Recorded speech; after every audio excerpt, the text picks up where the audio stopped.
When I walked into my empty house last Tuesday morning and found the note on the kitchen counter, I almost laughed. After 32 years of marriage, Rob thought he could just disappear with our life savings and leave me a 2-sentence goodbye. What he didn't know was that I'd been 3 steps ahead of him for months. You see, there's something about working in human resources for 25 years that teaches you to spot lies, follow paper trails, and most importantly, always have a backup plan. The morning I discovered our joint account was drained to nothing, I realized I wasn't just his wife anymore. I was his biggest mistake. Before we jump back in, tell us where you're tuning in from, and if this story touches you, make sure you're subscribed, because tomorrow I've saved something extra special for you. My name is Jennifer Martinez, though everyone calls me Jen, and until 3 months ago, I thought I had the kind of marriage that people envied. Rob and I met in college, got married young, built a beautiful home on Maple Grove Drive in Riverside, California, and raised our son Kevin together. For over 3 decades, I believed we were partners in every sense of the word. I handled the household finances, he managed his sales territory, and we worked together toward what we thought was a shared future. I should probably start by telling you about the kind of woman I was before all this happened. I've always been what people call a details person. In my job as senior HR director at Henderson Manufacturing, I've investigated everything from workplace harassment to embezzlement schemes. I know how to read people, how to spot inconsistencies in stories, and how to follow money trails that others might miss. At home, though, I chose to trust rather than investigate. I chose to believe rather than verify. Looking back now, I realize that choice almost cost me everything. The first crack in my perfect marriage appeared about 8 months ago, though I didn't recognize it at the time. Rob started traveling more frequently for work, claiming his territory had expanded to include parts of Orange County and San Diego. As a territory sales manager for industrial equipment, travel wasn't unusual for him, but the pattern felt different. Somehow, he'd leave Sunday evenings and return Thursday nights, staying in hotels that seemed unnecessarily expensive for business trips. When I questioned the credit card statements, he'd get defensive, talking about client entertainment and the importance of maintaining professional relationships. What really caught my attention wasn't the travel itself, but the way Rob's personality started shifting during these trips. He'd come home energized in a way I hadn't seen in years, checking his phone constantly and smiling at messages in a way that felt secretive. He started paying more attention to his appearance, buying new clothes without consulting me, and even joined a gym near his office. For a man who'd spent the last decade complaining about his back and avoiding physical activity, this sudden interest in fitness felt suspicious. The turning point came on a rainy Thursday evening in February. Rob was supposed to return from a 3-day trip to San Diego, but he called around dinner time to say he'd been delayed and wouldn't be home until Friday. Something in his voice sounded off, too casual, too rehearsed. I decided to call his hotel, to leave a message, just to say I hoped he felt better since he'd mentioned not feeling well that morning. The front desk clerk was polite but confused. They had no record of a Robert Martinez registered at their hotel, not that week or any recent week. That night, I couldn't sleep. I lay in our king-sized bed, staring at the ceiling, trying to make sense of the discrepancy. Maybe he'd switched hotels at the last minute. Maybe there was a booking error. But deep down, I knew I was making excuses for behavior that didn't add up. The next morning, Rob came home with flowers and an apology for the confusion, claiming there had been a mix-up with the hotel reservation that forced him to stay somewhere else. His explanation was smooth, practiced, and completely believable. It was also, I suspected, a complete lie. Over the next few weeks, I started paying closer attention to details I'd previously ignored. Rob's laundry smelled like perfume that wasn't mine. His car had significantly more miles on it than his claimed business trips would account for. Most telling of all, his phone habits changed dramatically.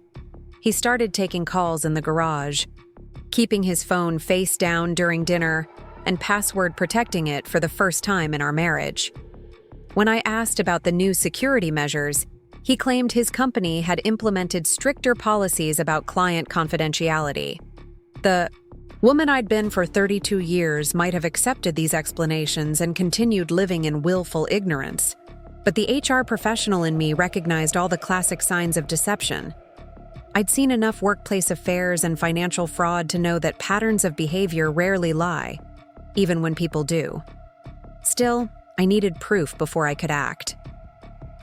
More importantly, I needed to protect myself before confronting him with what I suspected. My friend Patricia Chen, who works in our accounting department, often jokes that I'm too trusting for my own good. She's probably right. But what Pat doesn't realize is that being trusting doesn't mean being stupid. While I was choosing to believe Rob's explanations, I was also quietly documenting every inconsistency, every unusual expense, and every suspicious behavior. My HR training had taught me that documentation is everything. Whether you're building a case against an employee or protecting yourself from a spouse who might be planning to disappear.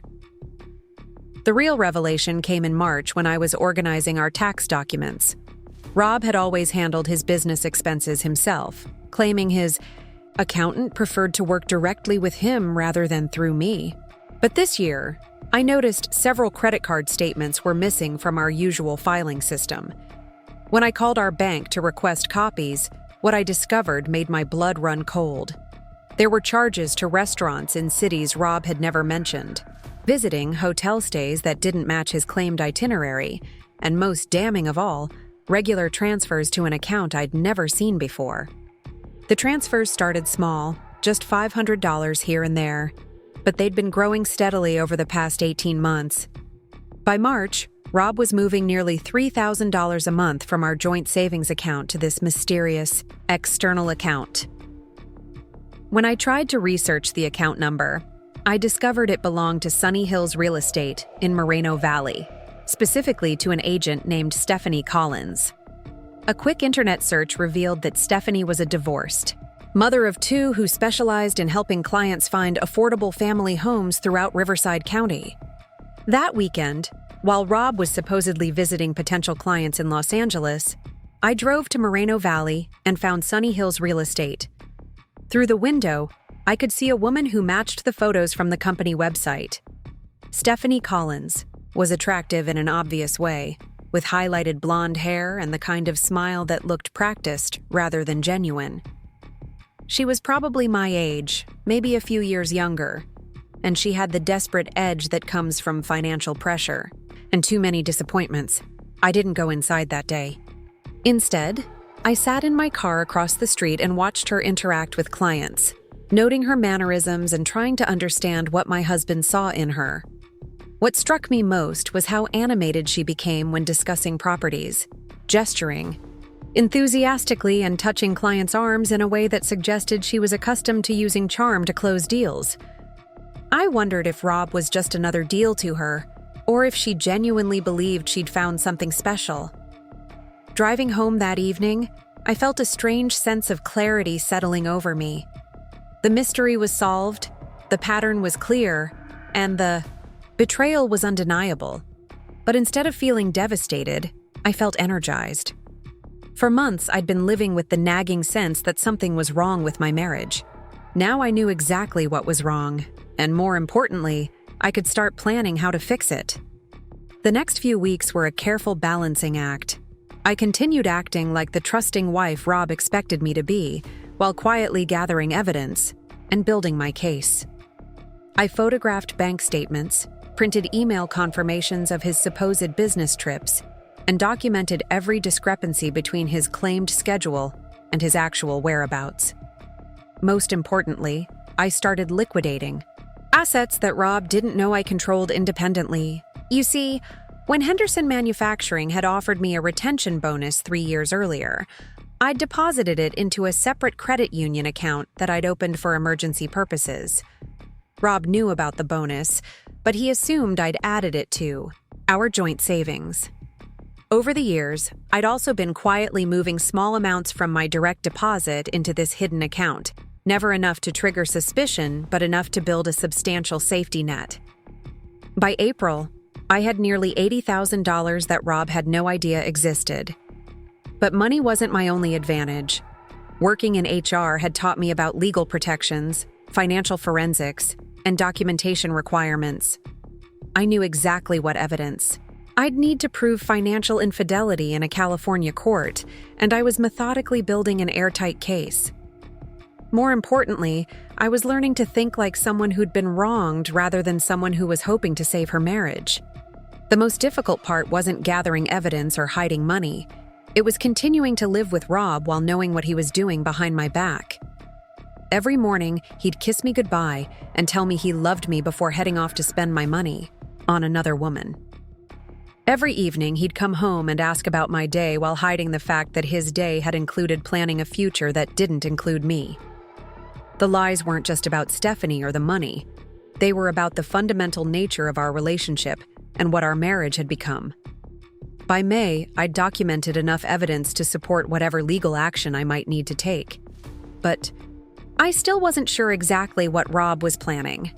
Was this a midlife crisis that would burn itself out, or was he building towards something more permanent?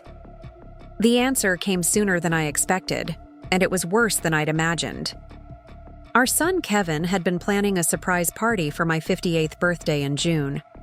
He'd coordinated with Rob to make sure the date worked with his travel schedule, and Rob had enthusiastically agreed to help with the arrangements. But 2 weeks before the party, Rob announced that he'd been called away on an emergency business trip that would keep him out of town for 10 days, including my birthday weekend. He seemed genuinely apologetic, promising to make it up to me when he returned, but something about his regret felt performative rather than authentic. I called Kevin to let him know about the schedule conflict, and his reaction surprised me. Instead of disappointment, he sounded confused. When I explained about Rob's emergency trip, Kevin said he'd spoken to his father just that morning, and Rob had mentioned looking forward to the party. According to Kevin, Rob had even offered to handle the catering arrangements personally. Either Rob was lying to Kevin about the trip, or he was lying to me about Kevin's call. That evening, I confronted Rob about the discrepancy as gently as I could, suggesting maybe there had been a miscommunication. His reaction was immediate and explosive. He accused me of checking up on him, of not trusting his professional judgment, and of trying to sabotage his career with my suspicious questions. It was the first time in our marriage that he'd raised his voice to me over something so trivial, and his overreaction told me everything I needed to know. He wasn't just lying about this trip. He was planning something that required my birthday weekend specifically. That night, after Rob fell asleep, I went through his phone. Preparing and narrating this story took us a lot of time, so if you are enjoying it, subscribe to our channel. It means a lot to us. Now back to the story. I'd never violated his privacy before, but his reaction to my innocent question had convinced me that desperate times called for desperate measures. What I found was worse than I'd imagined. Text messages with Stephanie revealed that they'd been planning a weekend getaway to Las Vegas, complete with dinner reservations and show tickets. But more disturbing were their discussions about a permanent solution to his home situation.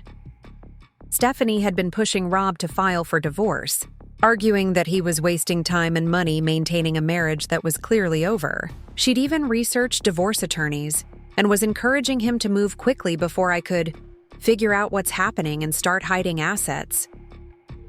The irony was almost funny. Here I was, 3 steps ahead of them, while they were worried about me being 1 step behind. But the most shocking discovery was a series of emails between Rob and a real estate agent in Phoenix, Arizona. They'd been looking at properties together, discussing mortgage pre-approvals, and planning a move that would happen immediately after our divorce was finalized. Rob wasn't just having an affair. He was planning an entirely new life, funded by our joint assets, without any intention of sharing the proceeds with me. The next morning, I called in sick to work and spent the day putting my own plans into motion. First, I transferred the maximum allowable amount from our joint accounts into my hidden credit union account, Then I contacted Michael Rodriguez, a divorce attorney whose firm had handled several complex cases for Henderson Manufacturing employees. I scheduled a consultation for that afternoon and brought every piece of evidence I'd gathered over the past 3 months. Michael reviewed my documentation with the kind of thoroughness that told me I'd found the right lawyer. He confirmed what I'd suspected about California's community property laws and explained how Rob's secret transfers could be considered financial misconduct. More importantly, he helped me understand the strategic advantages of acting before Rob had a chance to hide more assets or file first. By the end of that meeting, I had a clear plan of action. Michael would begin preparing divorce papers immediately, including temporary restraining orders to prevent Rob from accessing or transferring any additional marital assets. We'd also file for immediate spousal support and request a forensic accounting of all financial accounts Rob had access to. But the key element of our strategy was timing. We'd serve Rob with papers on the Friday he was supposed to leave for his romantic Las Vegas weekend. The next 2 weeks were the longest of my life. I had to continue acting like the loving, trusting wife while knowing that our marriage was already over. Rob was unusually affectionate during this period, as if his guilt was making him overcompensate for his planned betrayal. He brought me flowers, cooked dinner twice, and even suggested we plan a vacation together for later in the summer. Each gesture felt like another knife in my back, not because I still loved him, but because his deception was so calculated and cruel. The Thursday before my birthday, Rob announced that he'd be leaving early Friday morning for his supposed emergency business trip. He'd packed his suitcase the night before and left it by the front door, ready for a quick departure. As I watched him go through the motions of a concerned husband reluctantly leaving his wife alone on her birthday weekend, I felt something inside me finally break free from 32 years of conditional love and misplaced trust. Friday morning arrived with the kind of crisp June sunshine that usually made me optimistic about the day ahead. Rob was up early, moving around our bedroom with the nervous energy of someone about to do something irreversible. He kissed my forehead as I pretended to sleep, whispering that he'd call me from the road and promising to bring me back something special from his trip. The tenderness in his voice almost broke my heart, not because I still believed it was genuine, but because I realized how practiced he'd become at lying to my face. I waited until I heard his car pull out of the driveway before getting up and making coffee. The house felt different somehow, charged with the anticipation of what was about to unfold. I'd been preparing for this moment for weeks, but now that it was actually happening, I felt a strange mix of dread and excitement. By evening, one way or another, my marriage would be over, and my new life would begin. Around 9 o'clock, my phone rang. It was Rob, calling from what he claimed was a rest stop near Barstow. His voice was cheerful, almost giddy, as he told me about the beautiful drive and his excitement about closing a big deal with a new client. He asked about my plans for the day and reminded me to have dinner with Patricia since he wouldn't be there to cook for me. Every word was a performance, and I found myself marveling at how effortlessly the lies flowed from his mouth. After hanging up, I sat in our kitchen and looked around at the life we'd built together, the breakfast nook where we'd shared 32 years of morning coffee, the refrigerator covered with photos of Kevin's childhood, his wedding to Ashley, and our grandchildren's latest achievements.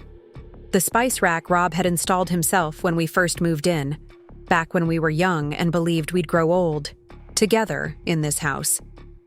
For a few minutes, I allowed myself to grieve for the woman I'd been and the marriage I'd thought we had. But grief was a luxury I couldn't afford. Not today. I had work to do. My first stop was our bank, where I planned to make one final transfer from our joint savings account before Michael Rodriguez served Rob with divorce papers. I'd calculated exactly how much I could legally move without triggering any automatic holds or notifications. The teller, a young woman named Maria, who'd been handling our accounts for several years, greeted me warmly and asked about my birthday plans. I smiled and told her I was treating myself to a quiet weekend, which was true in a way she couldn't imagine. When Maria pulled up our account information, her expression changed slightly. She stared at her screen for a moment, then looked up at me with confusion. "Mrs. Martinez, I'm showing some unusual activity on your joint savings account. It looks like there was a large withdrawal yesterday evening, after business hours. Did you authorize an online transfer of $67,000? The words hit me like a physical blow. Rob hadn't just taken money for his weekend getaway. He'd cleaned out our entire savings account, leaving exactly enough to keep the account open and avoid triggering any automatic notifications.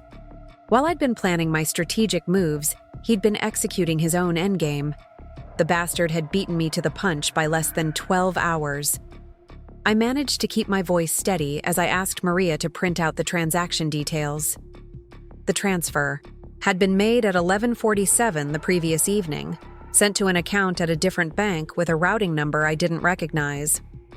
Rob had waited until I was asleep, then crept into his home office and stolen our entire future with a few clicks of his mouse. The violation felt even worse than the adultery. This wasn't passion or weakness or midlife crisis. This was calculated theft. Maria was clearly uncomfortable with the situation, suggesting that perhaps there had been some miscommunication between my husband and me about the transfer. I assured her that I'd look into it and asked her to place a hold on any further transactions from our joint accounts. She explained that she couldn't do that without both account holders present, but she could flag the accounts for unusual activity, monitoring. It was better than nothing, but not much. Walking back to my car, I felt the first real surge of panic I'd experienced through this entire ordeal. My careful planning had assumed that our savings would still be there when I needed them. Without that financial cushion, my position was significantly weaker. Rob had left me with access to our checking account, which contained about $8,000, and my hidden credit union account with $80,000. It was enough to survive, but not enough to fight a prolonged legal battle if he decided to contest the divorce. I called Michael Rodriguez from the bank parking lot and told him about the overnight transfer. His reaction was swift and reassuring. He explained that Rob's actions actually strengthened our case, providing clear evidence of financial misconduct and bad faith. More importantly, the transfer could be traced and potentially reversed once we had a court order. Rob might think, he'd outsmarted me, but he'd actually just handed us the smoking gun we needed to destroy him in court. Michael suggested we accelerate our timeline. Instead of serving Rob with papers when he returned from his supposed business trip, we'd serve him immediately at whatever hotel he was actually staying at in Las Vegas.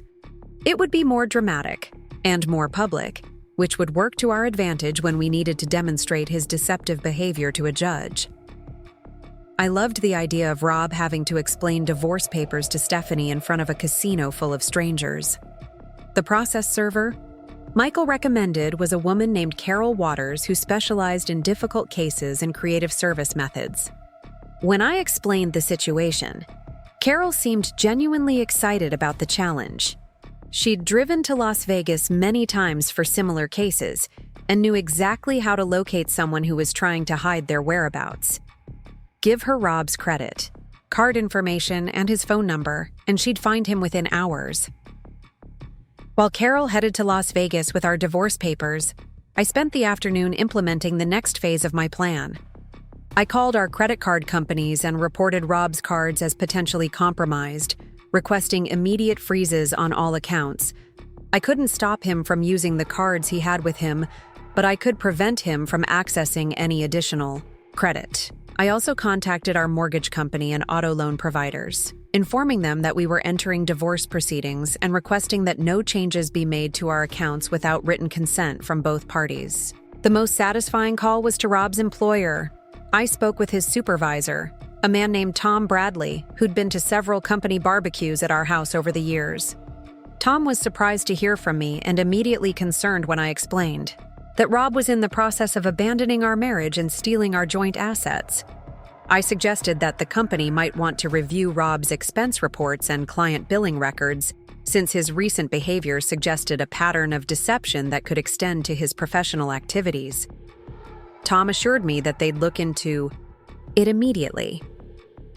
Large companies like Rob's employer take financial misconduct very seriously, especially when it involves sales representatives who have access to client funds and company credit accounts.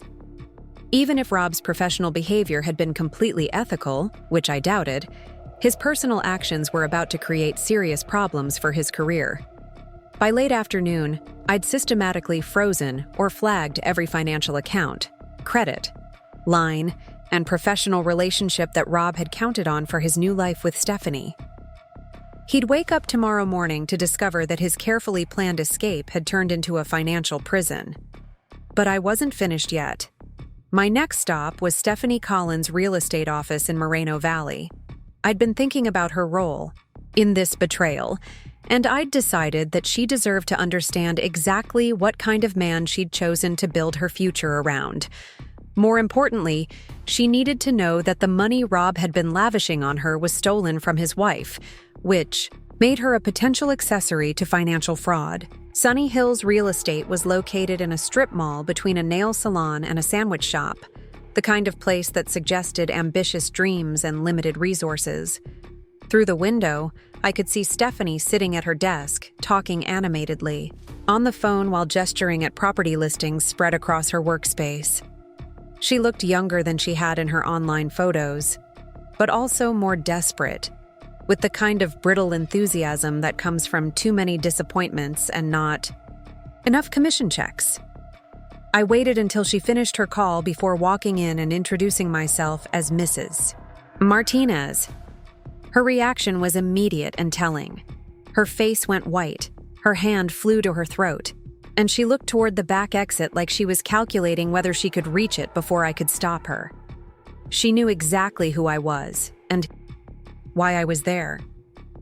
"I think we need to have a conversation about my husband," I said calmly, taking a seat across from her desk without being invited.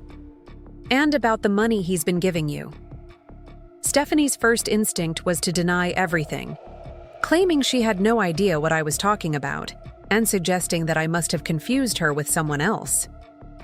But when I pulled out copies of the bank transfers showing payments to her business account, her defensiveness crumbled into a kind of resigned defiance. She admitted that she and Rob were in a relationship, but insisted that any money he'd given her was freely offered support, not theft. "He told me you two were already separated," she said, her voice taking on a whining quality that made my skin crawl. "He said you were just waiting for the paperwork to be finalized and that you'd agreed to split everything 50-50. Rob said you wanted him to be happy and that you supported his decision to start over." The lies were so elaborate and so detailed that I almost admired Rob's creativity. He'd constructed an entire alternate reality where I was the understanding ex-wife who wanted nothing more than his happiness and financial freedom. Stephanie had believed every word because she'd wanted to believe it, because the truth would have made her complicit in destroying a marriage and stealing another woman's security.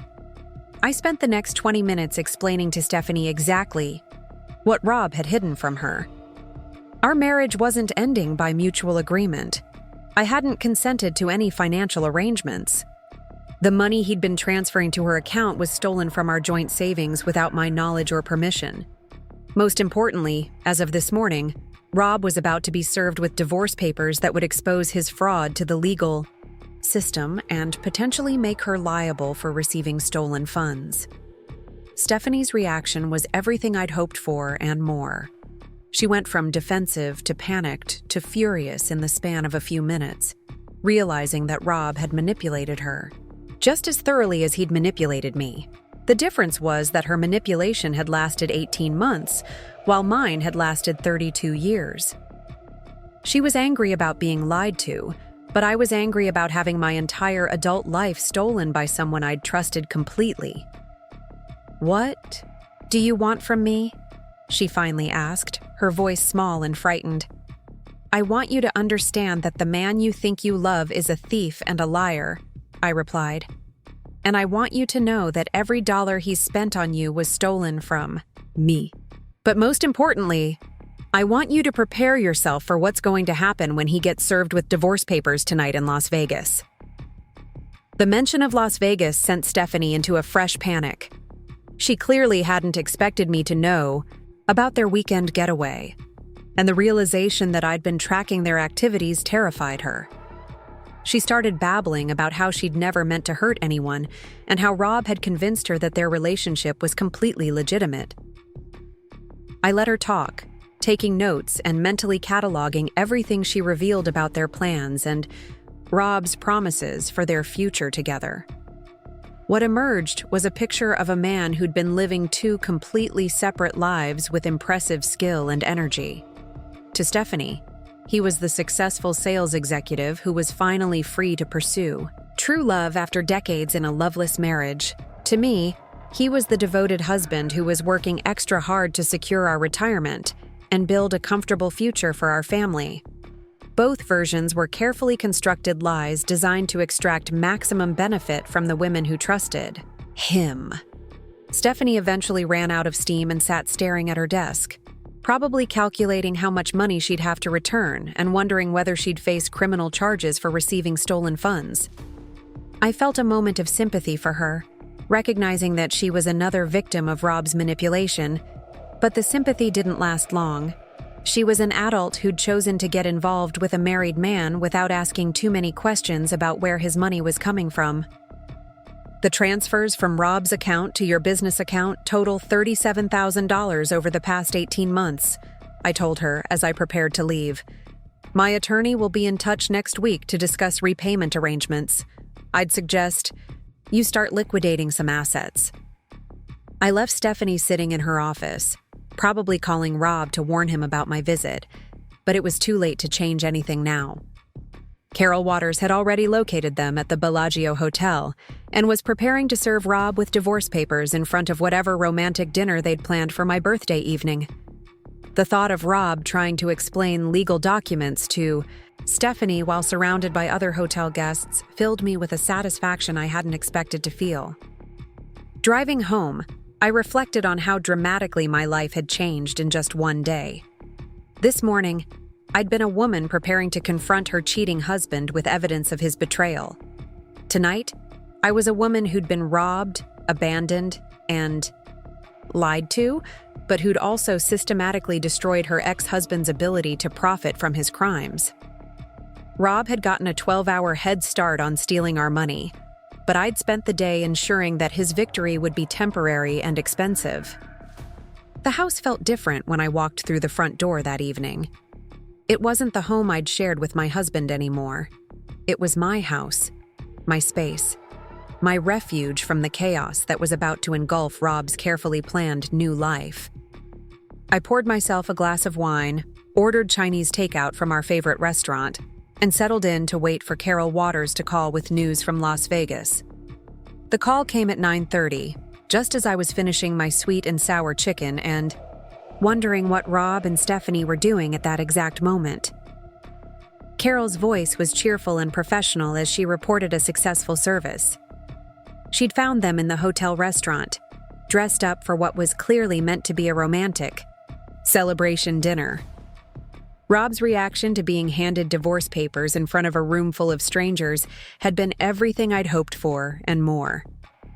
He went white as a sheet and started stammering about how there must be some mistake, Carol reported. The woman with him started crying and asking what was happening. He kept trying to convince her that this was all some kind of misunderstanding, but she wasn't buying it. Last I saw, she was storming toward the elevators while he was chasing after her with the papers in his hand. The image of Rob's perfect weekend crumbling in real time was better than any birthday present I could have asked for. But Carol wasn't finished with her report. She'd also served him with temporary restraining orders preventing him from accessing any additional marital assets, which meant his credit cards would be declined if he tried to use them for the rest of the weekend. The man who'd planned to celebrate his freedom with stolen money was about to discover that freedom has a price he could no longer afford. After hanging up with Carol, I called Kevin to let him know that his father and I were getting divorced. It was one of the hardest conversations of my life, not because I regretted my decision, but because I hated having to shatter my son's illusions about his father. Kevin was shocked and confused, asking questions I couldn't fully answer without destroying what remained of his relationship with Rob. I explained that his father had been having an affair and stealing money from our joint accounts, but I didn't go into details about the scope of the betrayal or the evidence I'd gathered. Kevin's first reaction was to suggest that maybe there'd been some misunderstanding, that perhaps Rob and I could work things out with counseling or mediation. It was exactly the response I'd expected from a son who loved both his parents and couldn't imagine that one of them was capable of such calculated cruelty. I gently but firmly explained that Rob's actions had made reconciliation impossible, and that I was moving forward with legal proceedings immediately. "Mom, are you sure about this?" Kevin asked, his voice heavy with concern. "I mean, marriage is hard work, and sometimes people make mistakes. Dad's always been a good provider and a good father. Maybe he's just going through some kind of crisis." The innocent faith in his father's character broke my heart, but it also strengthened my resolve. Kevin had grown up believing that his parents had a strong, loving marriage built on mutual respect and shared values. He had no idea that his father had been systematically stealing from our family for years, funding a secret relationship while demanding that I scrimp and save for our supposed future together. Part of me wanted to protect Kevin from that knowledge, but another part of me knew that he needed to understand the truth about the man he'd been defending. "Your father transferred $67,000 out of our savings account last night without telling me," I said quietly. "He's been sending money to his girlfriend for over a year, money that was supposed to secure our retirement. This isn't a mistake or a crisis, Kevin. This is theft." The silence that followed lasted so long that I wondered if the call had been dropped. When Kevin finally spoke, his voice was different, smaller somehow, like he was processing information that didn't fit with everything he'd believed about his family. "I don't understand," he said slowly. "Dad wouldn't do that. He's always been so careful with money, always talking about saving for the future and being responsible. He wouldn't just steal from you." I realized then that Kevin had only seen the version of his father that Rob wanted him to see. The careful, responsible family man who worried about financial security and preached the value of hard work and sacrifice. Kevin had no idea that his father had been living a double life, spending thousands of dollars on another woman while lecturing his wife about the importance of cutting expenses and avoiding unnecessary purchases. Over the next hour, I walked Kevin through the evidence I'd gathered, explaining how I'd discovered the pattern of deception and the scope of Rob's betrayal. I showed him bank records, credit card statements, and documentation of Rob's fake business trips. By the time I finished, Kevin was crying, mourning not just for his parents' marriage, but for his faith in his father's character. "What happens now?" he asked finally. "Now your father has to face the consequences of his choices," I replied. "And I have to figure out how to rebuild my life after 32 years of living someone else's lie." After Kevin and I hung up, I sat in my quiet house and allowed myself to feel the full weight of what had happened. In less than 24 hours, I'd gone from being a married woman planning a strategic divorce to being an abandoned wife whose husband had fled with their life savings. But I'd also gone from being a victim to being a woman who'd fought back, with intelligence, determination, and the kind of systematic planning that comes from years of professional experience in crisis management. Rob thought he'd won by getting to our money first. But he'd underestimated the woman he'd been lying to for so long. He'd forgotten that I was the one who'd built the financial foundation he'd just stolen from.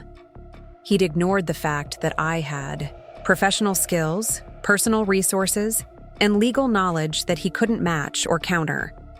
Most importantly, he'd failed to realize that I'd been preparing for this moment for months, gathering evidence and building a case while he'd been focused on his romantic fantasies and financial schemes. He'd gotten a 12-hour head start on stealing our money, but I'd gotten a 3-month head start on destroying his ability to keep it. Tomorrow, Rob would wake up in Las Vegas with a hangover, a furious girlfriend, and a stack of legal papers. that would change his life forever. His credit cards would be frozen, his employer would be investigating his expense accounts, and his wife would be waiting in California with a lawyer, a forensic accountant, and enough evidence to make his theft the most expensive mistake of his life. I poured myself another glass of wine and settled into my favorite chair to watch the late news. For the first time in months, I felt completely relaxed and genuinely optimistic about the future. Rob had taken our money, but he'd also given me something I hadn't expected to want: my freedom. When she finally spoke, her voice was different, sadder, but also more supportive. "What do you need from me?" she asked simply. "I need you to understand that I'm not the one who broke up this family," I replied. "And I need you to know that I'm going to be okay, even if it takes some time to figure out what okay looks like." My next call was to Patricia Chen, my friend and co-worker who'd been quietly supporting my investigation for months without fully understanding what I was building toward. Pat's reaction was completely different from my family's responses. She was furious on my behalf, using language about Rob that would have made a sailor blush. More importantly, she immediately offered practical help rather than emotional advice. "That bastard picked the wrong woman to mess with," Pat said with fierce satisfaction. "You've got more backbone and brains than he ever gave you credit for. What do you need me to do?" Pat's offer was both touching and useful. As someone who worked in accounting, she understood financial forensics and legal documentation in ways that would be invaluable during the divorce proceedings. She also had connections throughout Riverside's business community, relationships that could be helpful if Rob tried to hide assets or manipulate his professional reputation to gain sympathy. More immediately, Pat offered to help me change all the utilities, insurance policies, and household accounts that Rob had managed during our marriage. It was tedious, administrative work that would be much easier with a friend's help and moral support. We scheduled a time for her to come over the following week with a bottle of wine and a list of phone numbers, ready to spend an evening systematically removing Rob's name from everything he'd once controlled. By afternoon, I was emotionally drained from explaining my situation to people who loved me but couldn't quite understand why I was choosing legal warfare over marital counseling. I decided to focus on something more concrete and satisfying: preparing my house for life as a single woman. Rob had left behind 32 years of accumulated possessions, from clothes and books to tools and hobby equipment. I needed to decide what to keep, what to donate, and what to send to wherever he eventually landed. Starting with our bedroom felt too intimate, so I began in Rob's home office, the space where he'd managed our finances and planned his betrayal. His desk was still cluttered with papers from his supposed business trips, along with printouts of property listings and vacation, research that I now realized had been for his future with Stephanie. I gathered everything into boxes, photographing items that might be relevant to our legal case before packing them away. The most interesting discovery was a folder hidden in the back of his filing cabinet, containing documents related to a business partnership I'd never heard of. Rob had apparently been exploring the possibility of starting his own sales consulting firm, complete with business licenses, partnership agreements, and financial projections.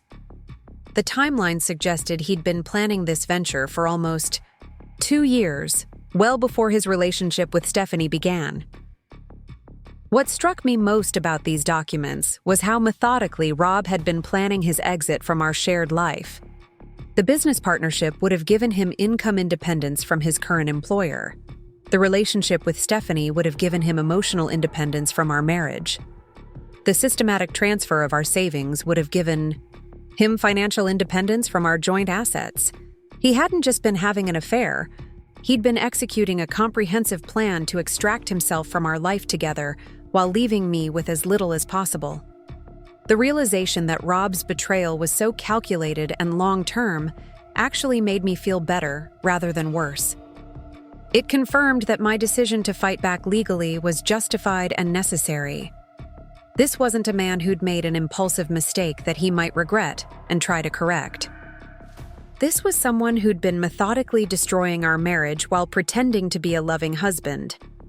He deserved whatever consequences I could deliver through the legal system.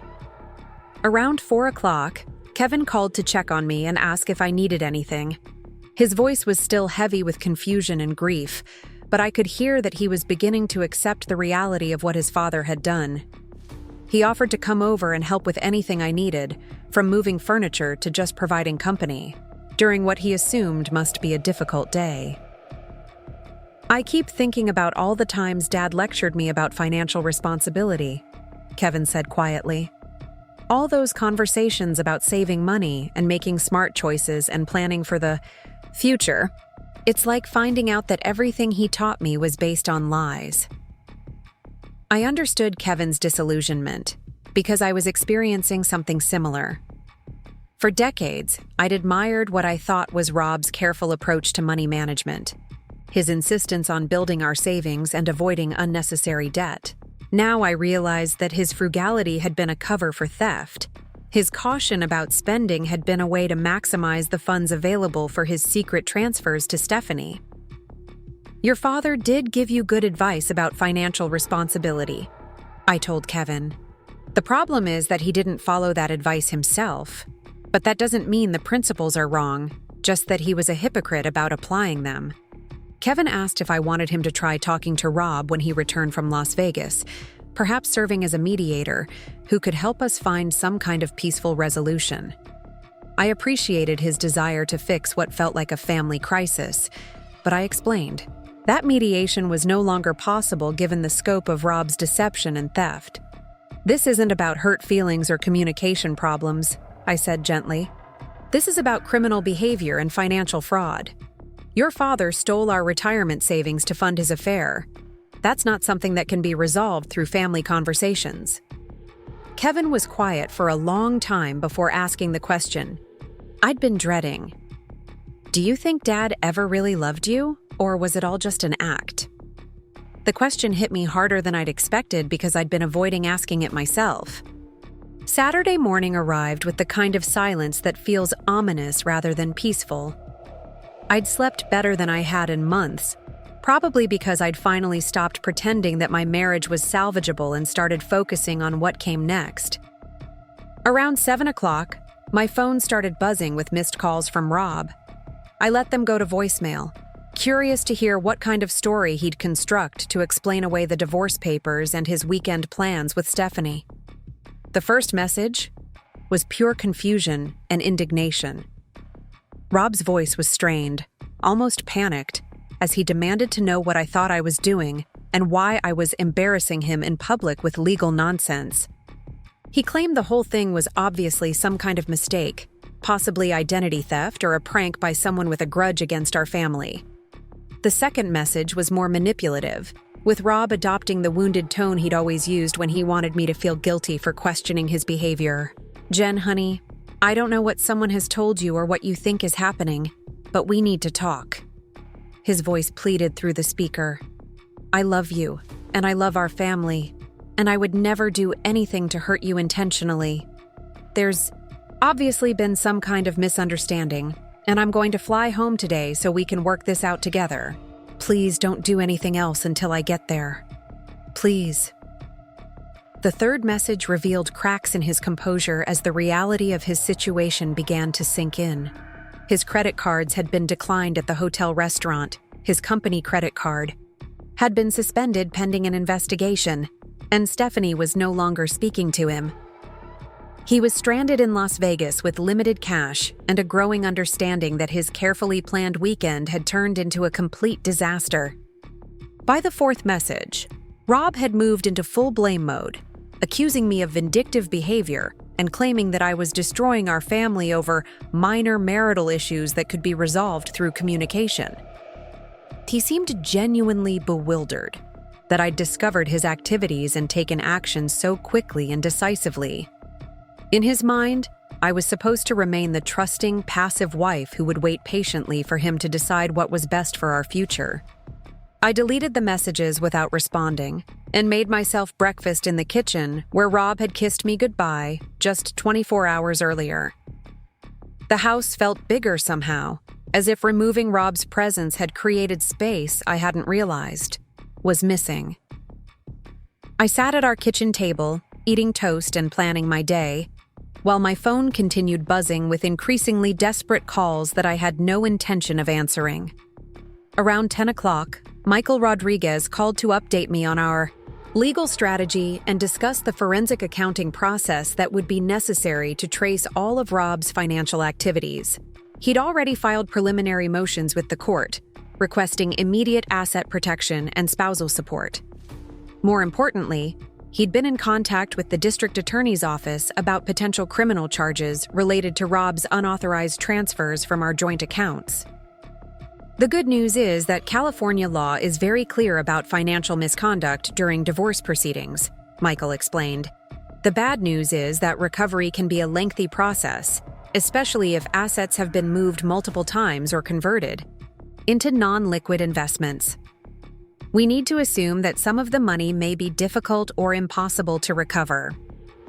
Michael also warned me that Rob would likely hire his own attorney as soon as he returned from Las Vegas, and that the next few weeks would involve a lot of legal maneuvering as both sides established their positions. Rob's theft of our savings actually worked in our favor, providing clear evidence of bad faith that would influence how the court viewed any future claims he might make about property division or spousal support. He's essentially forfeited any claim to equitable treatment, Michael said with satisfaction. When someone steals marital assets to fund an extramarital affair, they lose the right to argue for 50-50 splits or amicable settlements.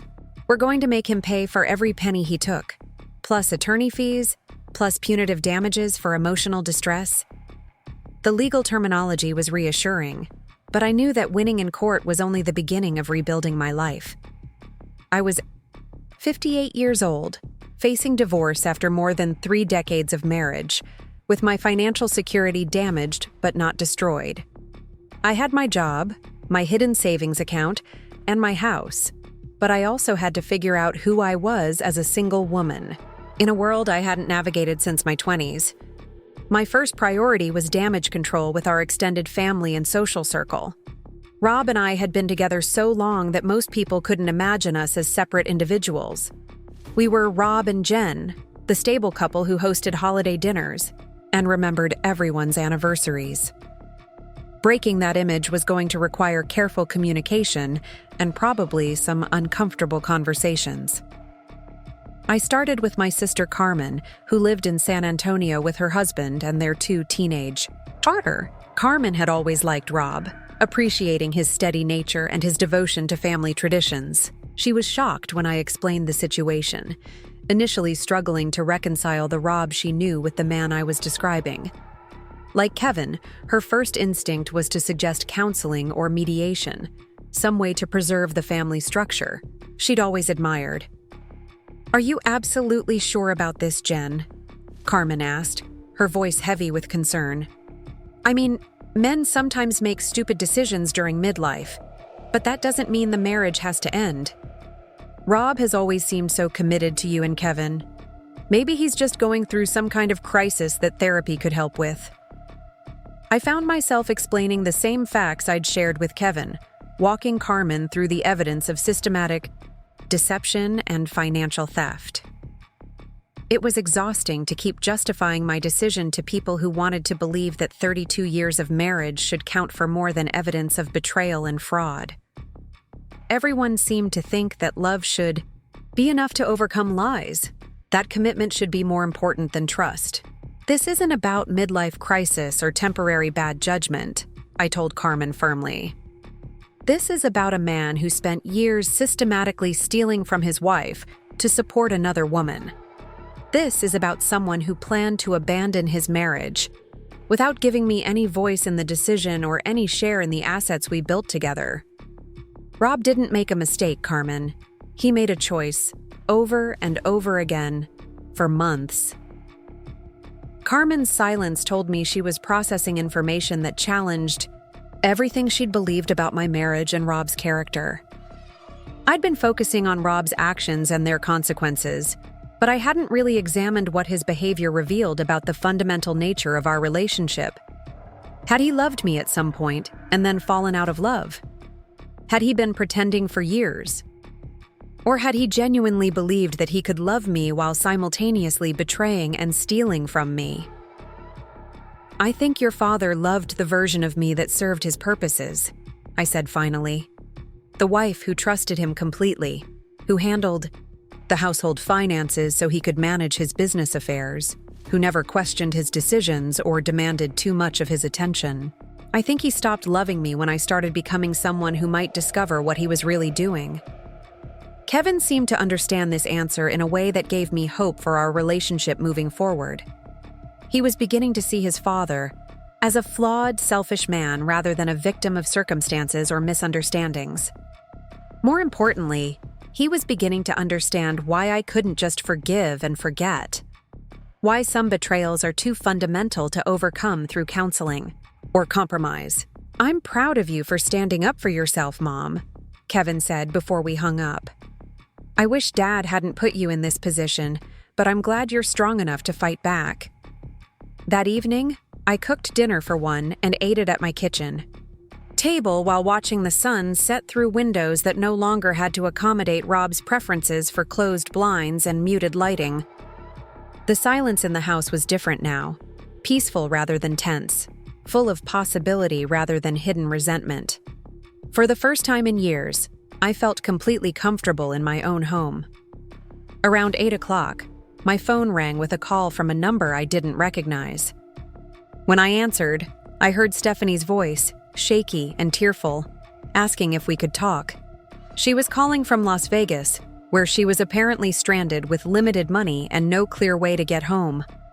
Rob had abandoned her at the hotel after their fight the previous evening, leaving her to deal with the aftermath of their ruined weekend alone. I need you to know that I had no idea he was still married, Stephanie said, her words coming out in a rush.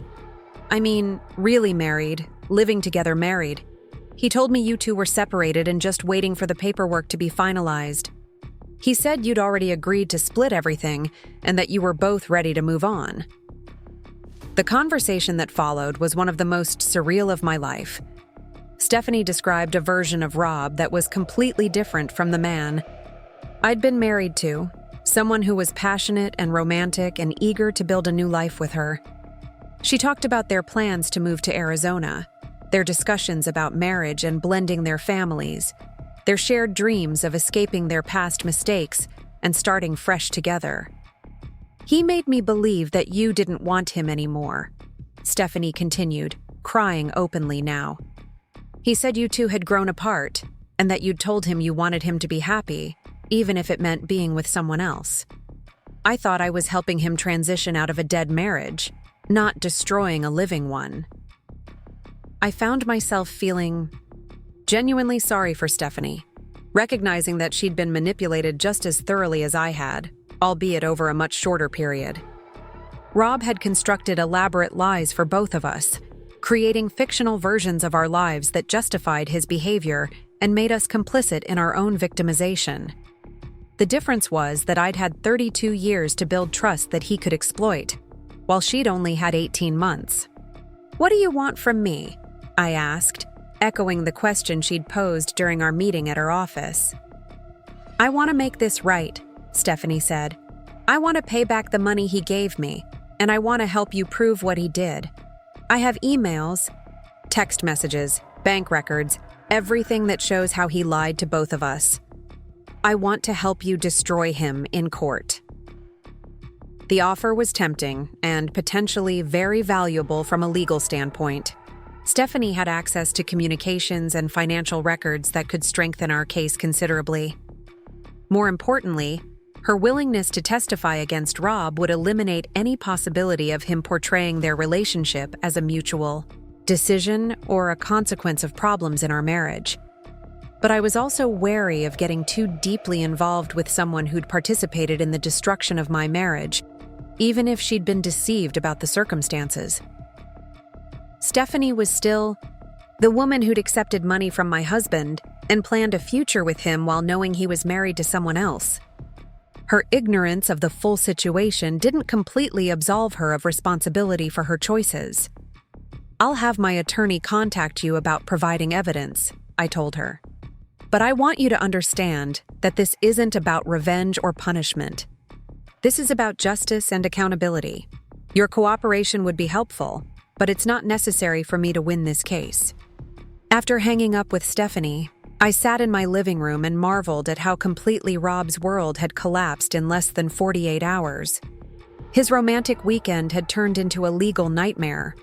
His secret girlfriend had become a hostile witness. His financial schemes had been exposed and frozen. His professional reputation was under investigation. His marriage was ending in the most public and expensive way possible. Most satisfying of all, Rob was discovering that the woman he'd underestimated for 32 years was actually his most formidable opponent. He'd made the mistake of believing his own fiction about me, thinking that I was too trusting and passive to fight back effectively.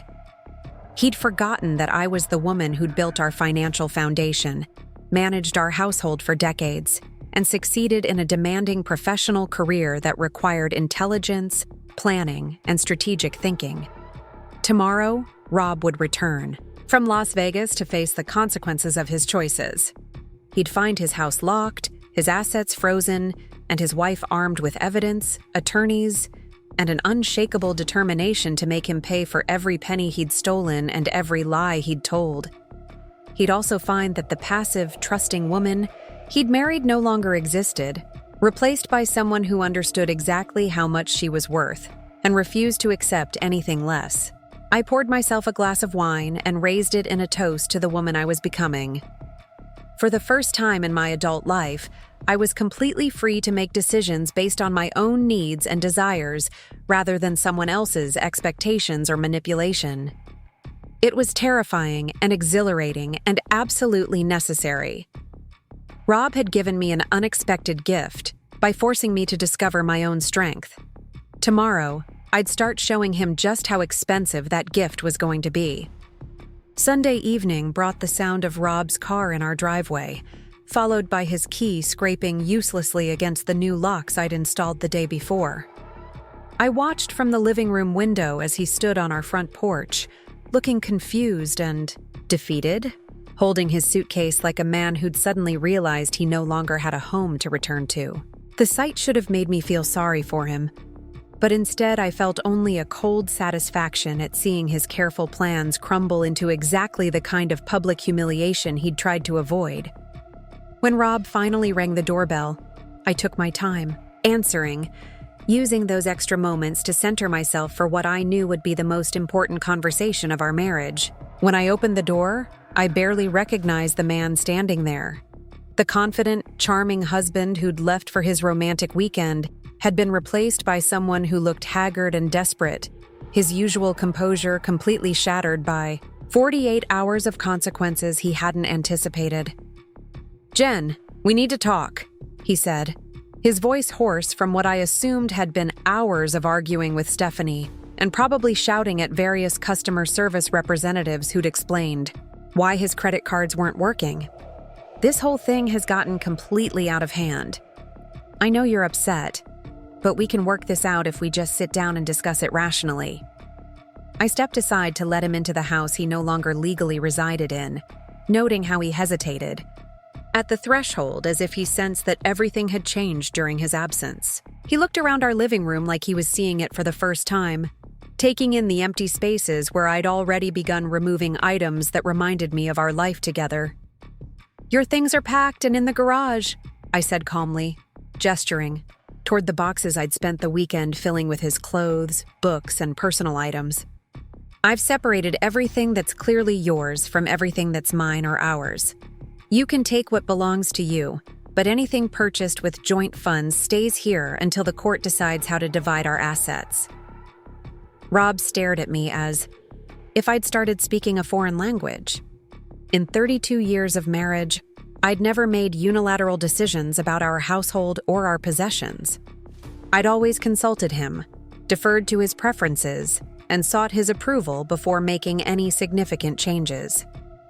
The woman standing in front of him now was someone he didn't recognize, someone who'd clearly stopped caring about his comfort or his opinion.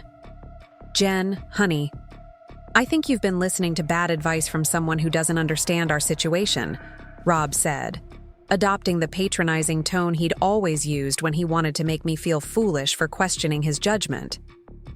I know how this looks, but it's not what you think. Stephanie and I aren't having an affair. She's just a friend who's been going through a difficult time, and I've been helping her out financially because that's the kind of man you married. You know, I've always been generous with people who are struggling. The lies came so easily to him that I almost admired his ability to construct alternate realities on demand. Even faced with divorce papers and evidence of his theft, Rob was still trying to manipulate me into believing a version of events that painted him as a victim of misunderstanding, rather than a perpetrator of fraud and adultery. Rob, I've seen the bank records, I said quietly. I've spoken with Stephanie. I know about the house you were looking at in Phoenix, the business partnership you were planning, and the $67,000 you stole from our savings account on Thursday night. I know about everything, and I have proof of everything. You can't lie your way out of this. For the first time since I'd known him, Rob seemed completely at a loss for words. He stood in our living room, opening and closing his mouth like a fish out of water, probably trying to calculate how much I actually knew and how much damage control might still be possible. The silence stretched between us until it became uncomfortable, filled with 32 years of accumulated resentment and betrayal that neither of us had acknowledged until now.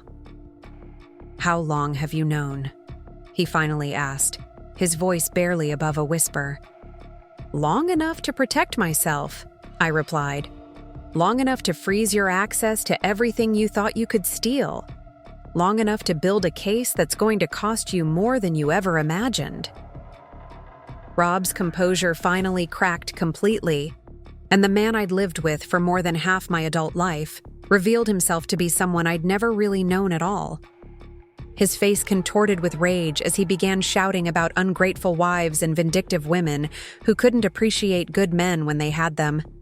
He accused me of spying on him, of being suspicious and paranoid, of destroying our family over minor issues that could have been resolved privately.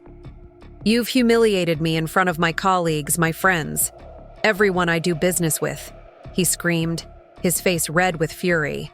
"You had me served with papers in a public restaurant like some kind of criminal. You've frozen my credit cards and called my employer and turned my own son against me. What kind of wife does that to her husband?"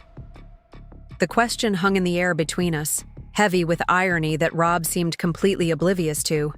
He was asking, what kind of wife exposes her husband's theft and adultery, apparently unaware of the more obvious question about what kind of husband commits theft and adultery in the first place.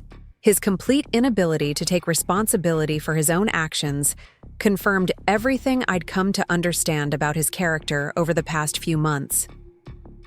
"The kind of wife who refuses to be stolen from," I said, my voice steady despite the adrenaline coursing through my system. "The kind of wife who won't let her husband fund his affair with money that was supposed to secure her retirement. The kind of wife who fights back when she discovers that her marriage has been a lie for years." Rob tried several more approaches over the next hour, cycling through anger, self-pity, blame, and finally desperate bargaining as he realized that I wasn't going to be manipulated into backing down. He offered to end his relationship with Stephanie, to return the money he'd taken, to attend counseling, to do whatever I wanted if I would just drop the divorce proceedings and give him a chance to make things right. "We can start over," he pleaded, reaching for my hands in a gesture. That felt more calculated than genuine. "I'll be completely transparent about everything from now on.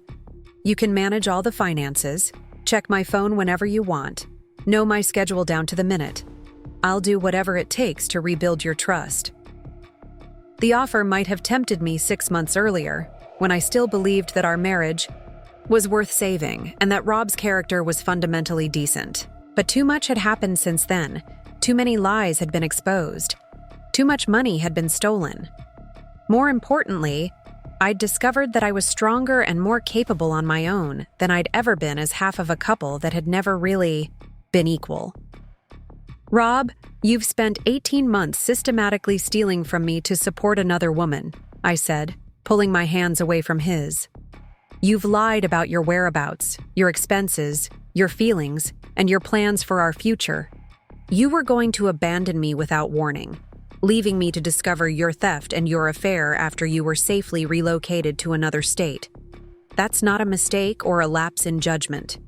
That's who you are." The conversation ended when Rob finally understood that nothing he could say would change my mind about proceeding with the divorce. His final attempt at manipulation was to threaten me with a protracted legal battle that would cost us both everything we'd worked for, promising to fight me for every asset and every dollar if I insisted on treating him like a criminal instead of a husband who'd made some poor choices. "You think you're so smart, but you have no idea what you're getting yourself into," he said, his voice cold and menacing in a way I'd never heard before. "I'll make sure this divorce costs you everything." "You have. I'll drag this out for years, tie up every asset in legal proceedings, make you spend your entire savings on attorney fees. When this is over, you'll have nothing left but the satisfaction of destroying our family." The threat might have frightened me if I hadn't spent months preparing for exactly this kind of response. Rob had always been a bully when he couldn't get his way through charm or manipulation, but he'd never had to deal with someone who'd gathered evidence, built alliances, and prepared for war before firing the first shot. "Rob, you're forgetting something important," I said calmly. "I'm not the naive woman you married 32 years ago. I'm not the trusting wife who believed every lie you told for the past 18 months. I'm a woman who spent her career investigating fraud and misconduct, who knows how to build cases and present evidence, who has resources and connections you never bothered to learn about. If you want to fight me in court, you're going to lose, and you're going to lose expensively." Rob left that night with his suitcase and his boxes, but not before making it clear that he intended to contest every aspect of our divorce settlement. True to his character, he couldn't accept responsibility for the consequences of his own actions, preferring to blame me for refusing to enable his continued theft and deception. As I watched him drive away from the house we'd shared for 25 years, I felt a profound sense of relief rather than sadness. The next few months unfolded exactly as Michael Rodriguez had predicted. Rob hired an expensive attorney who specialized in contentious divorces, hoping to intimidate me into accepting a settlement that would allow him to keep some of the money he'd stolen. His legal strategy was based on the assumption that I'd eventually get tired of fighting and agree to compromise rather than endure a lengthy court battle. What Rob's attorney didn't anticipate was the quality of evidence I'd gathered and the strength of our legal position. Bank records showing systematic unauthorized transfers, email communications between Rob and Stephanie discussing their plans to relocate, business documents proving that Rob had been planning his exit strategy for years, and Stephanie's testimony about the lies Rob had told to justify his theft created an overwhelming case for financial misconduct. The forensic accounting that Michael ordered revealed even more disturbing patterns in Rob's financial behavior. Over the past 3 years, he'd been systematically inflating his business expenses, claiming personal purchases as professional costs, and manipulating our joint tax returns to hide income that he'd been diverting to his secret accounts. The total amount of money he'd stolen from our marriage was significantly higher than the obvious transfers to Stephanie's account. Rob's employer conducted their own investigation and discovered similar patterns in his professional expense reports. Companies that provide sales representatives with corporate credit cards and expense accounts don't tolerate employees who blur the lines between personal and professional spending. Rob was terminated for cause, losing not only his job, but also his pension benefits and his professional reputation in an industry where word travels fast about financial misconduct. The combination of criminal exposure for theft, civil liability for the divorce settlement, and professional disgrace for his employment termination created a perfect storm that destroyed Rob's ability to fight back effectively. His expensive attorney withdrew from the case when Rob could no longer afford the retainer, leaving him to represent himself in proceedings that required expertise he didn't possess. Stephanie proved to be a valuable witness, providing testimony and documentation that corroborated everything I'd discovered about Rob's deception. She'd kept every email, text message, and financial record from their relationship, creating a comprehensive paper trail that showed exactly how Rob had manipulated both of us. Her cooperation wasn't entirely altruistic since testifying against. Rob reduced her own legal exposure for receiving stolen funds, but her evidence was crucial for establishing the timeline and scope of his fraud. The final settlement exceeded even Michael's optimistic predictions. Rob was ordered to repay every dollar he'd stolen from our joint accounts, plus interest, plus punitive damages for emotional distress. The house, the cars, and most of our joint assets were awarded to me, along with the majority of Rob's retirement, benefits, and future earnings until the judgment was satisfied. He was also required to pay my attorney fees, which had accumulated into a substantial amount during months of litigation. More satisfying than the financial victory was watching Rob's fantasy of a new life with Stephanie collapse under the weight of reality. Stephanie had been attracted to a successful businessman who could provide security and adventure, not a disgraced former sales representative facing bankruptcy and criminal charges. Their relationship ended during the discovery phase of our divorce when Stephanie realized that Rob's promises of wealth and freedom had been as fictional as everything else he'd told her. Kevin's relationship with his father took much longer to heal, but my son eventually came to understand that I'd been protecting our family's financial security, rather than destroying it out of spite or revenge. Watching his father's character reveal itself through the legal proceedings was painful for Kevin, but it also helped him understand why I'd been unable to forgive or forget Rob's betrayal. Ashley, Kevin's wife, became one of my strongest supporters. During the divorce proceedings, often babysitting Emma and Lucas so I could attend court hearings or meet with attorneys, she'd seen the impact of Rob's deception on our entire family and understood that sometimes protecting yourself requires actions that others might view as harsh or unforgiving. The most unexpected outcome of my divorce was discovering how much I enjoyed living independently for the first time in my adult life. The house that had felt empty and strange when Rob first left gradually became a sanctuary where I could make decisions based entirely on my own preferences and priorities. I redecorated rooms to reflect my taste rather than compromising with someone else's vision. I cooked meals I wanted to eat rather than accommodating another person's dietary restrictions. I planned weekends around activities that interested me, rather than obligations to extended family or social events I'd never particularly enjoyed. Professionally, my experience with financial investigation and legal proceedings made me valuable to Henderson Manufacturing in ways I'd never anticipated. The company began consulting me on cases involving employee misconduct and internal fraud, recognizing that my combination of HR expertise and personal experience with financial crimes gave me insights that were useful for protecting company assets and investigating suspicious behavior. 2 years after Rob left for his disastrous Las Vegas weekend, I was promoted to Director of Corporate Compliance, a newly created position that recognized my skills and gave me responsibility for developing policies and procedures to prevent the kind of financial misconduct that had destroyed my marriage.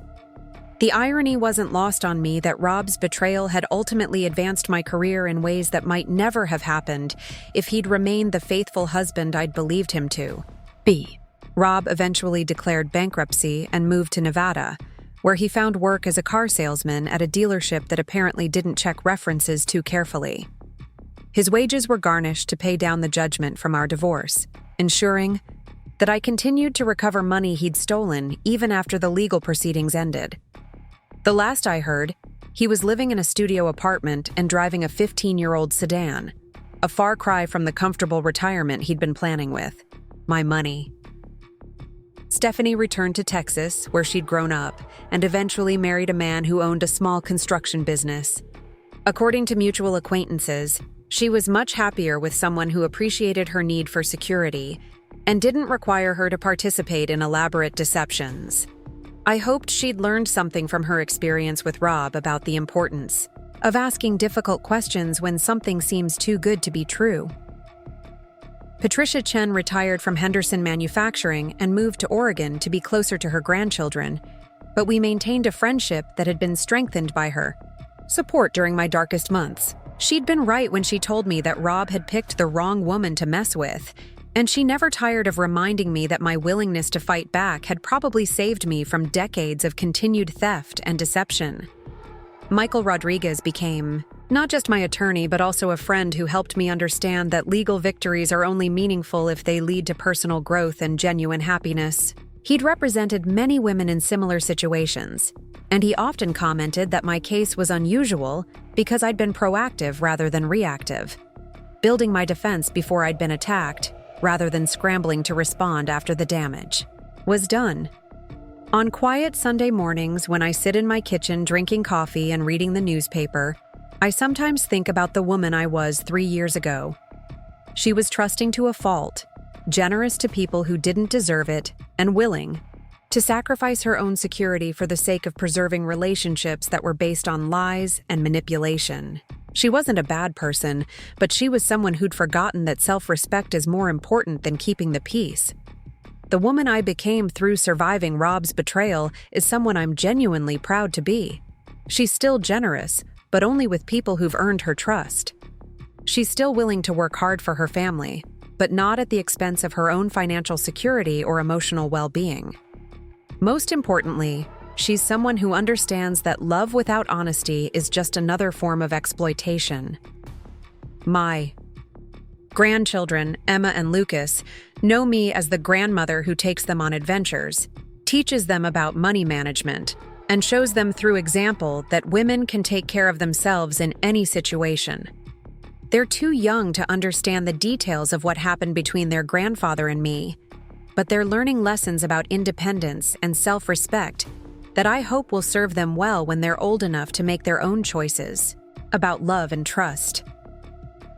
The house on Maple Grove Drive is paid off now, filled with furniture I chose and decorated according to my own taste. The garden blooms with flowers I planted, and the kitchen is stocked with foods I enjoy eating.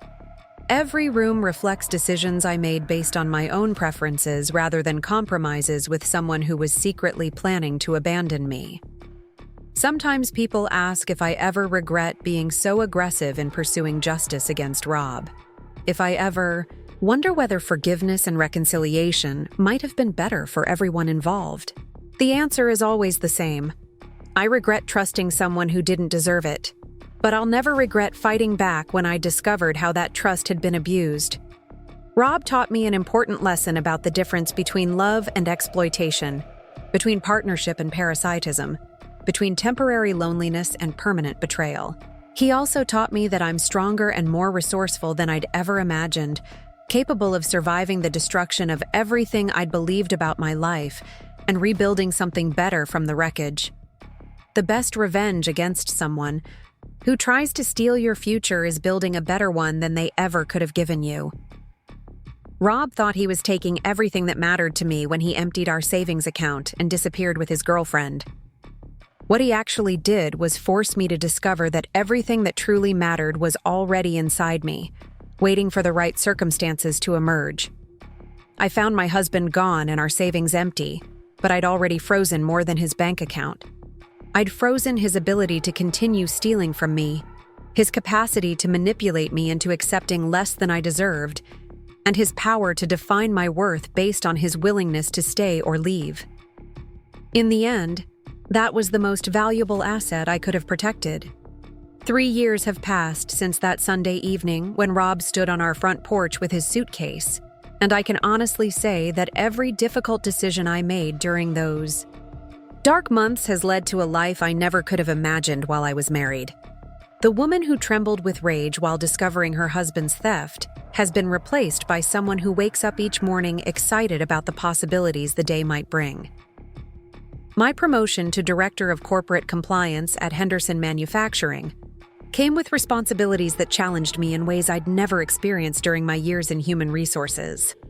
The company's board of directors had been impressed by how I'd handled my own financial crisis, recognizing that someone who could outmaneuver a determined thief in her personal life might be exactly what they needed to protect corporate assets from internal fraud.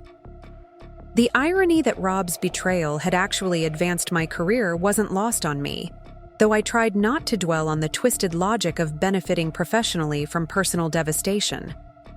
The new position required me to travel occasionally, visiting Henderson's satellite offices and manufacturing facilities to conduct compliance audits and investigate suspicious activities.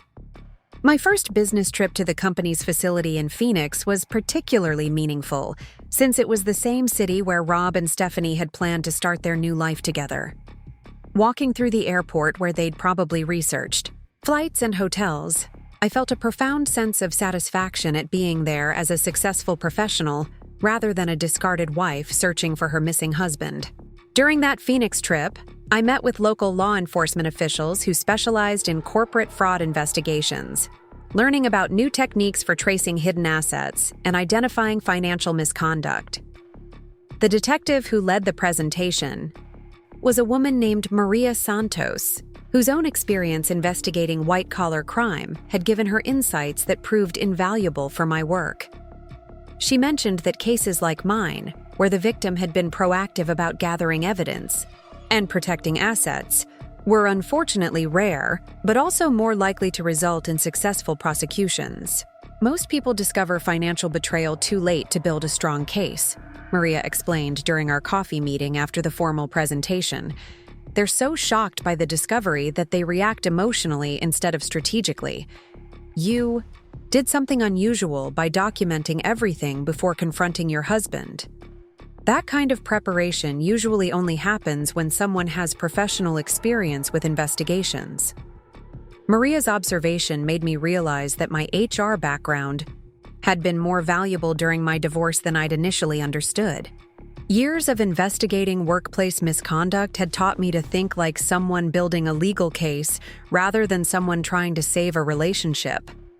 While other betrayed spouses might focus on confrontation and emotional resolution, I'd instinctively approached Rob's theft as a crime that required evidence, documentation, and strategic planning.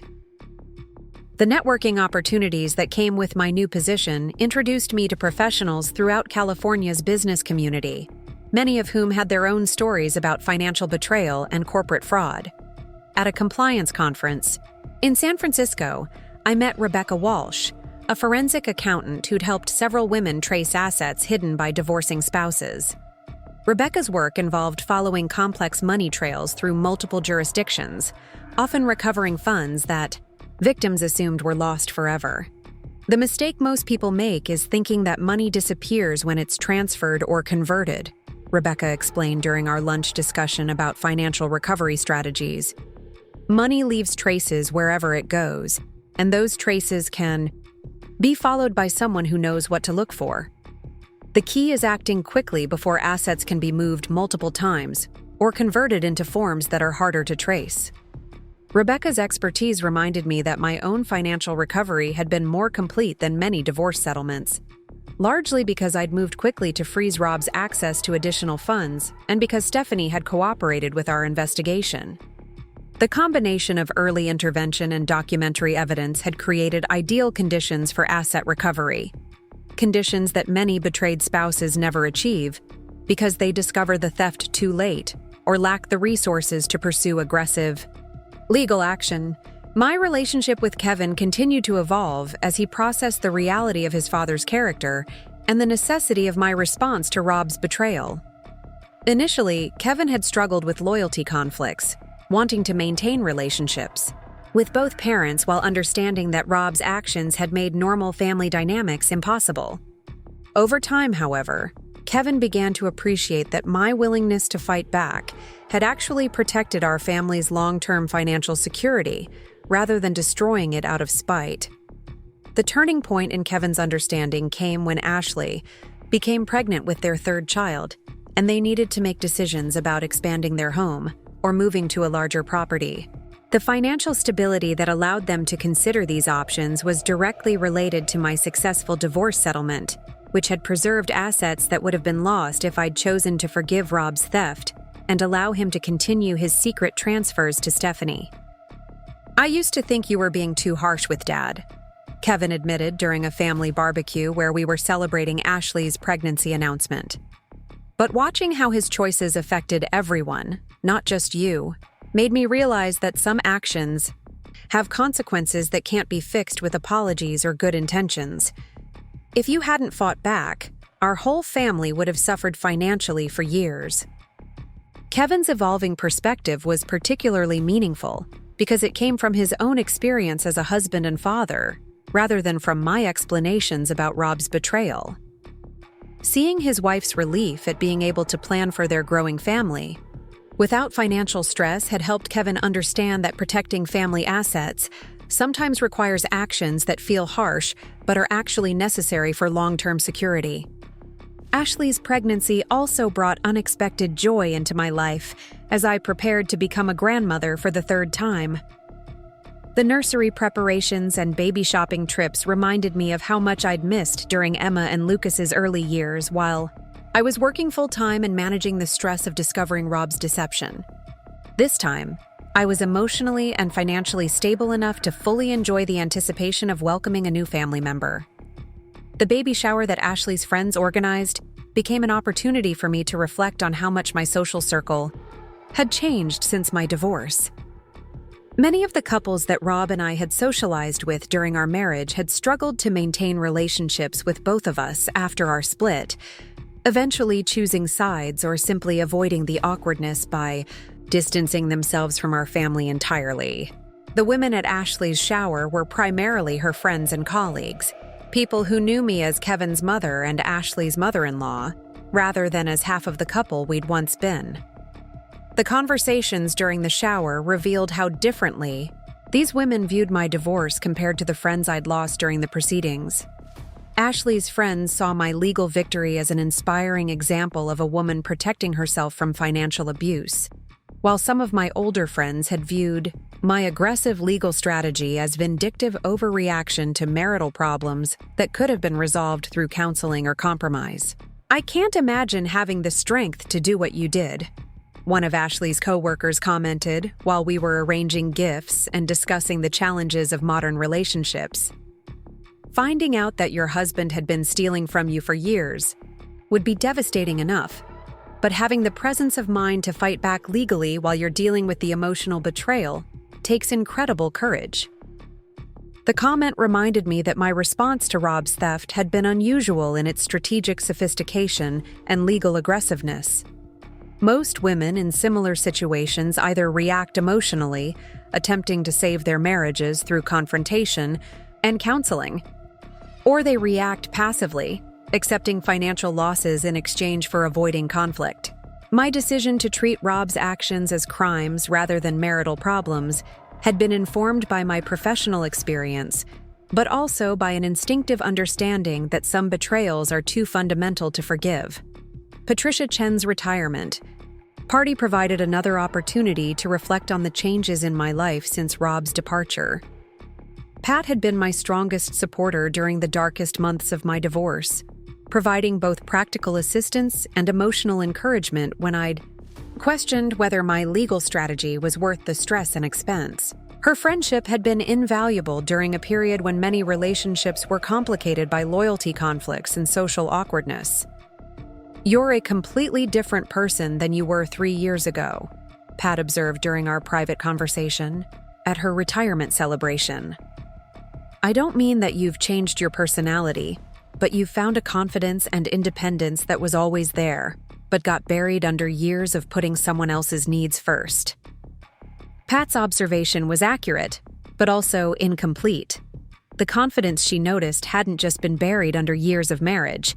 It had been systematically undermined by Rob's subtle manipulation and financial control. His insistence on managing our finances, his lectures about frugality and responsibility, and his gradual assumption of decision-making authority had created a dynamic where I'd learned to doubt my own judgment and defer to his supposed expertise. The process of investigating Rob's theft and building my legal case had forced me to rediscover analytical skills and strategic thinking that I'd always possessed, but had stopped applying to my personal life. The woman who'd succeeded in a demanding, professional career had somehow allowed herself to become passive and dependent in her marriage, accepting limitations and restrictions that she never would have tolerated in any other relationship. My work in corporate compliance had also taught me that Rob's pattern of financial manipulation was more common than I'd initially realized. During fraud investigations at Henderson Manufacturing, I'd encountered several cases where employees had stolen from their employers using the same techniques Rob had used to steal from our marriage. Gradual escalation of unauthorized transfers, elaborate justifications for questionable expenses, and systematic erosion of oversight mechanisms that might detect their theft. The psychological profile of financial criminals that emerged from these investigations was remarkably consistent with Rob's behavior during our marriage. They typically began with small violations that went undetected, gradually increasing their theft as they became confident in their ability to avoid discovery. They also developed elaborate justifications for their actions, convincing themselves that they deserved the money they were stealing, or that their victims wouldn't be significantly harmed by the losses. Most importantly, financial criminals almost always underestimated their victims' intelligence and determination, assuming that people who trusted them would remain passive even after discovering the theft. Rob's surprise at my aggressive legal response was typical of criminals who'd become overconfident in their ability to manipulate and control the people they were victimizing. The birth of Kevin and Ashley's third child, a daughter they named Sophia, brought unexpected joy and renewed purpose to my life as a grandmother. Holding my newest granddaughter in the hospital room where Ashley had labored for 12 hours reminded me of how much my priorities had shifted since becoming single. The woman who'd once measured her worth by her husband's satisfaction and her marriage's stability now found meaning in relationships that were freely chosen and honestly maintained.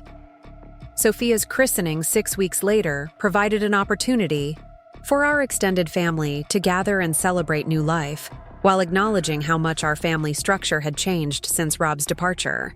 Carmen had flown in from San Antonio with her husband and daughters, creating a house full of relatives who'd learned to navigate family events without the awkwardness that had characterized gatherings during the early months of my divorce.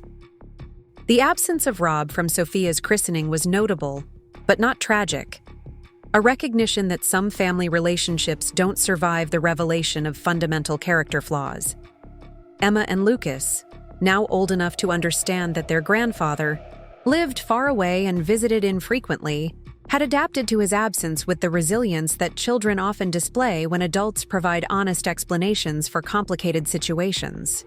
During the christening reception at our house, I watched Carmen help Ashley with baby care while Kevin played with Emma and Lucas in the backyard, and I realized that our family had actually become stronger and more cohesive since Rob's departure.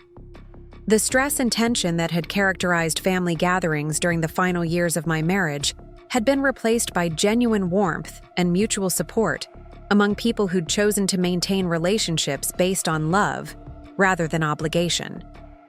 The financial security that my divorce settlement had provided allowed me to contribute meaningfully to my grandchildren's futures in ways that wouldn't have been possible if Rob had succeeded in stealing our savings.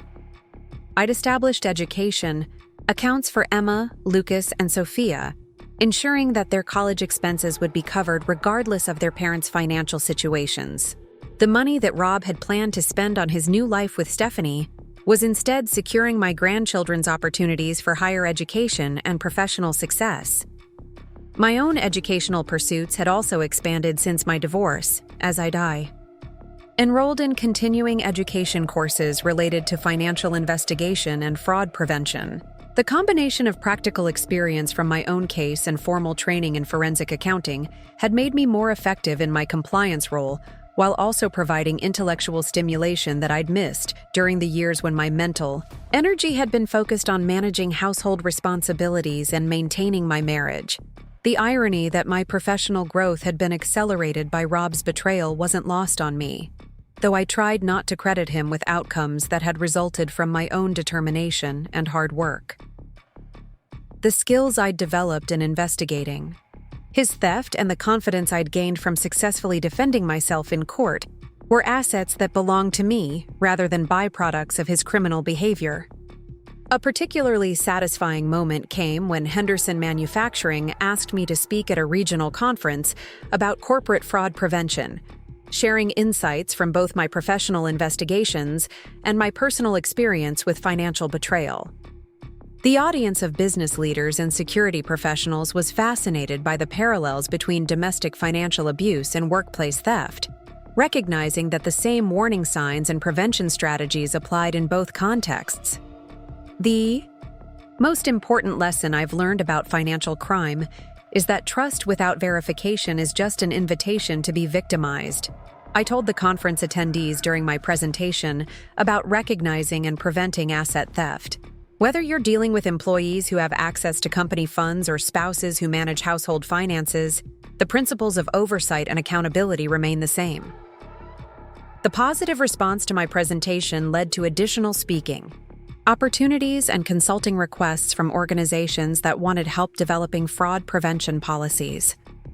The expertise I'd gained from investigating Rob's theft had become valuable in ways I'd never anticipated, creating professional opportunities that were more rewarding and better compensated than anything I'd achieved during my traditional HR career. My personal life had also evolved in directions that surprised me, as I'd discovered interests and friendships that had been impossible to pursue during my marriage. A photography class at the local community college had introduced me to a group of women who met regularly for weekend excursions to capture landscapes and wildlife throughout Southern California. The creative outlet and social connections that emerged from these photography adventures had enriched my life in ways that compensated for the isolation I'd initially feared when contemplating life as a single woman. The photography group's latest project involved documenting historic sites throughout Riverside County, creating an archive of images that would be donated to the local historical society. Working on this project had taught me about the area's history, while also providing opportunities to explore locations I'd never visited despite living in the region for decades. The woman who'd once structured her weekends around household chores and family obligations now spent Saturday mornings hiking through orange groves with a camera, capturing images that would preserve local history for future generations. 5. Years after Rob's departure, I received notification that he'd finally completed paying the judgment from our divorce settlement. The garnishment of his wages in Nevada had been slow but steady, ensuring that every dollar he'd stolen from our marriage was eventually returned with interest. The final payment arrived with a brief note from his attorney, confirming that all financial obligations related to our divorce had been satisfied and that no further payments would be required. Reading that notification while sitting in my home office, surrounded by photographs from my travels and awards from my professional achievements, I felt a profound sense of closure that I hadn't expected to experience. The financial recovery was satisfying, but more meaningful was the recognition that I'd successfully rebuilt my life without any dependence on the man who'd tried to destroy it. The house on Maple Grove Drive had become truly mine during those 5 years, renovated and redecorated to reflect my personal taste rather than compromises with someone else's preferences. The garden bloomed with flowers I'd chosen and planted myself. The kitchen was equipped with appliances that met my cooking needs, and every room contained furniture and artwork that brought me genuine pleasure rather than representing negotiations, with a partner who'd had fundamentally different priorities.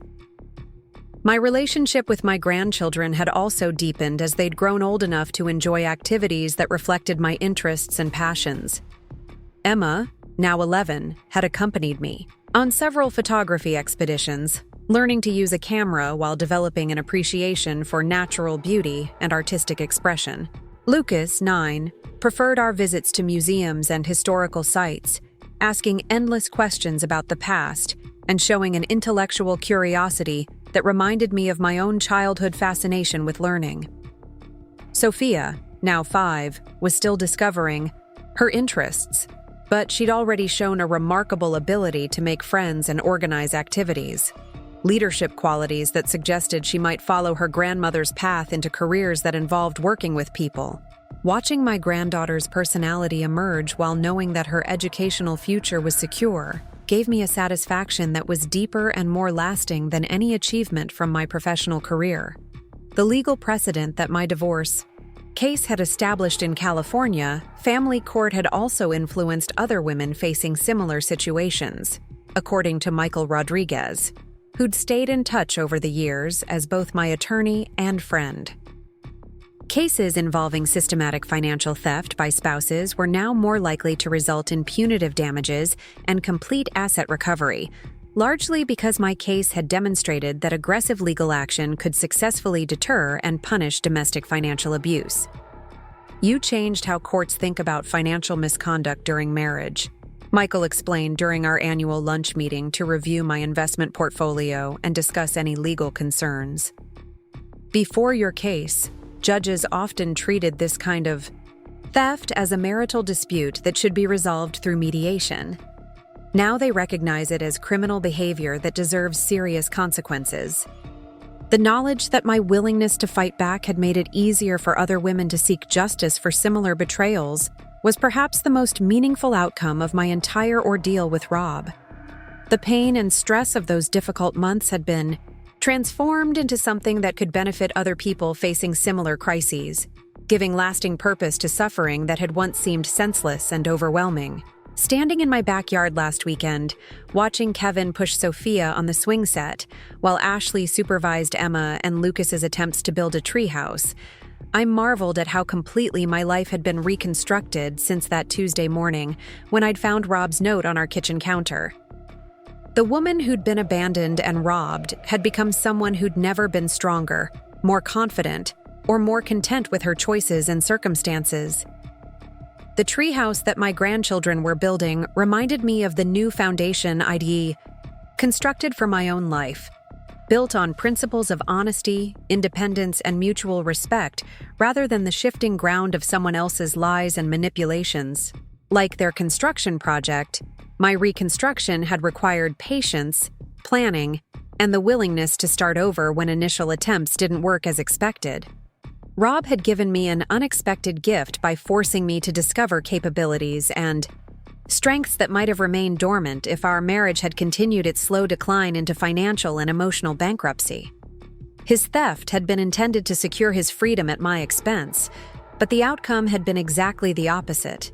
His actions had liberated me from a relationship that had been constraining my growth and limiting my potential for decades. The woman I'd become through surviving and overcoming his betrayal was someone I genuinely admired and enjoyed being. Someone who'd learned that self-respect is more valuable than keeping peace, that independence is more satisfying than codependence, and that fighting for justice is more important than maintaining relationships with people who don't deserve trust or loyalty. Every morning when I wake up in the house that's completely mine, surrounded by evidence of the life I've built through my own efforts and choices, I'm reminded that the best revenge against someone who tries to steal your future is creating a better one than they ever could have provided. Rob thought he was taking everything that mattered when he emptied our savings and disappeared with his girlfriend. What he actually did was force me to discover that everything truly valuable had been inside me all along, waiting for the right circumstances to emerge and flourish.